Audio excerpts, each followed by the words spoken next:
talk to you today about 8 clean eating principles that will help you have a successful 14-day clean eating challenge. The first principle is to eat 5 to 6 small meals daily. Why do we suggest you do this? Eating every 2 to 3 hours will keep your metabolism going and keep your energy up. Your body has probably been surviving on sugar and high carbohydrates, white flours, things like that. You will go through a period where your body is coming down from that and you will feel tired and sluggish because your body will be craving those other types of foods.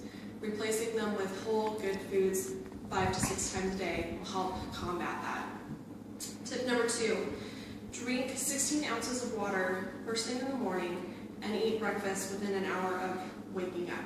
The reason we suggest you do this is that it will boost your metabolism. Drinking water first thing in the morning will get your organs working. It'll wake up your body so that way it'll be ready to digest your food. Studies show that people who drink and eat within an hour of waking up, their metabolism increases by 30%. Tip number 2, combine lean protein and complex carbohydrates together with every meal. Your body will absorb them better and metabolize them faster. Some examples of lean protein are chicken, turkey, fish, pork, lean meats, Shakeology. The reason why we say Shakeology is because it's 17 grams of the purest forms of protein that you can find out there in the world. What's the difference between simple carbohydrates and complex carbohydrates? I get asked this all the time. Simple carbohydrates are foods that are processed in the body like sugar. So example of those are fruit. Fruit is actually a simple carbohydrate. You eat it and your body converts it to sugar. Other simple carbohydrates, white flour products, sugar, they will be absorbed, give you energy boost, but overconsumption will cause them to turn to fat in your body. Some examples of complex carbohydrates: vegetables, brown rice, oatmeal, sweet potatoes, yams, quinoa, couscous, whole grain breads, waffles, and if you get whole grain breads, make sure that they say whole wheat on them as the top ingredients and not enriched or unbleached, just whole wheat. If they are enriched, that means that they take the nutrients out of the bread and the flour and then put vitamins back in. And your body will not absorb the vitamins. It will just flush them out of your body. So the reason they're complex and called complex is because they're slower to digest. Your body uses more of them, so it'll take longer for your body to break them down. Tip 4, avoid foods that slow down your metabolism, like sugar, enriched flour, and artificial sweeteners. They spike your blood sugar and insulin levels, and then what happens is the insulin gets released in your body and it stores it as fat in your blood. And fat in your blood is not good, and it'll slow down your metabolism, so you're actually working against yourself by eating those foods. Tip number 5 is to drink at least 8 cups of water daily and more if you're active. I personally try and get 10 cups of water at least a day. What does water do for you?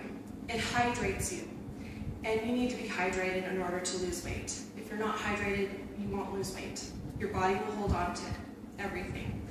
Your liver breaks down fat, and you need to keep flushing water through your liver to help break down fat faster and keep that process going.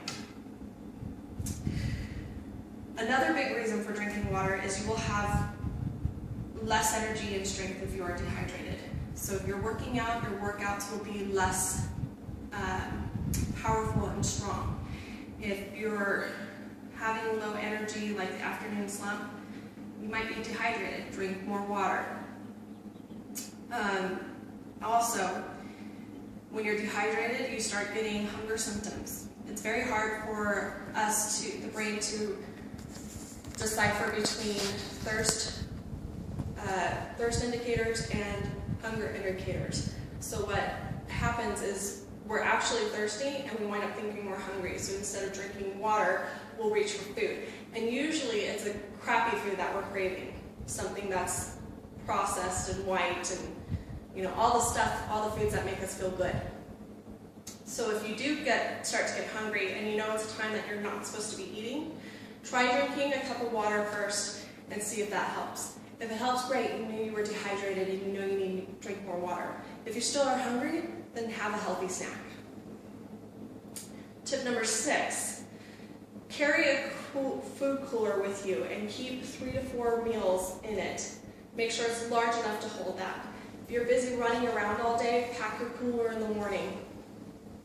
Pack your foods in it. Use the blue gel cooler packs.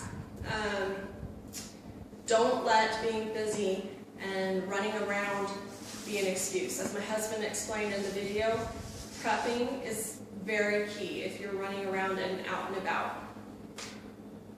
Tip number 7, consume good fats and fish oils daily. And I know it sounds kind of counterintuitive to consume fats and oils, but they're really important. You can't function without those good fats. Some examples of good fats are avocado, olive oil, coconut oil, fish oil. Those are all good things that will help your body lean down. Also, nuts. That's another good way to get healthy fats.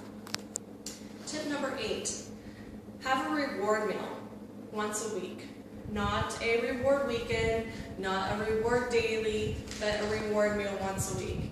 And the reason why we suggest this is because it gives you something to look forward to. You can be good all week if you know you can have whatever your favorite meal is on the weekend. It gives you something to look forward to. It'll prevent you from going overboard. A lot of times what we do is we try to be good for so long that we wind up binging on the junk foods because we can't do it any longer. And that usually happens about week 2. So just about the time that you're done with this challenge, you'll start to feel those cravings and, oh my gosh, I gotta have it. But if you have a reward meal, that'll keep you from doing that. Now, one thing to be aware of is if you are the type of person who can have a reward meal but can't stop, you may want to hold back on the reward meal. Sometimes, and I even fall trap to this, you have your reward meal and then the next day those cravings are still there and you want more. So what you're going to have to do if that's the case is just know yourself, know your limits. If you can't have that reward meal yet, if it's going to be too much temptation for you in the future, then maybe wait a little bit. Or what I like to do when I'm having a really hard time eating clean for long periods of time is I allow myself to have a little bit of dark chocolate every day. Just, Ghirardelli makes these red dark chocolate squares and they're individually wrapped and you can have 3 of those and it'll curb those cravings and keep you going. The only thing I will say is make sure it's got at least 30% cocoa in it, because if it doesn't, it's not as pure dark chocolate. That's my one little tip. Don't recommend it for everyone. A lot of times people, if they have that daily chocolate, they will go into all-day chocolate, and I don't want to see that happen either. So yes, make sure you have a reward meal once a week. Make sure it stays at one reward meal. Treat yourself. Go out to your favorite meal. You deserve it. If you go a whole week being good, you deserve it. So those are the tips for getting through the clean eating challenge, and I hope you guys all have a great